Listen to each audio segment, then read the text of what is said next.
काय अमरावतीचं काही राहिलं नाही, सगळं पोस्टमॉर्टम झालं, निकाल बाकी आहे, तो प्रहारचा आहे.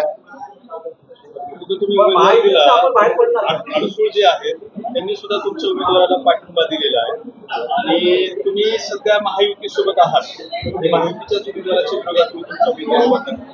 आम्ही पहिलेच सांगितलं की आमची लढत ही मैत्रीपूर्ण आहे, अमरावती जिल्ह्यापुरती तरी. आता पुढचा निर्णय युतीनं घ्यावं का आमची तिची लढत आम्ही त्याच्या विरोधात लढतो आहे आणि त्यांचा काय निर्णय आहे, आम्ही मैत्रीपूर्ण लढावं का युतीतून बाहेर जावं, तो निर्णय आता बॉल सध्या महायुतीकडे आहे. त्यांनी निर्णय घेतला, जो निर्णय घेईल त्याचं आम्ही स्वागत करू.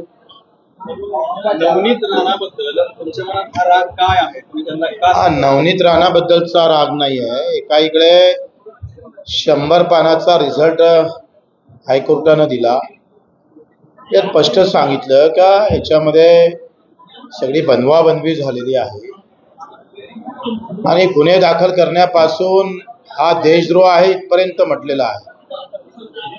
आणि असं असताना 2.5 वर्ष सर्वोच्च न्यायालय निकाल देत नाही आणि मग कोर्टात केस पेंडिंग असताना सुद्धा इथं उमेदवारी दिल्या जातं.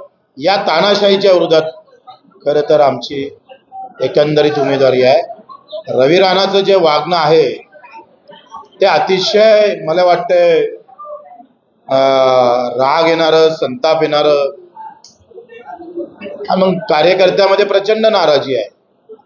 मी स्वतःचा अपमान सहन करन, पण कार्यकर्ते म्हणते का या अपमानात आपल्याला युतीच्या बाहेर निघालं तरी बरं, त्याच्यामुळं आमचा प्रहार कायम राहायला पाहिजे म्हणून आपण ते उमेदवारी टाकली.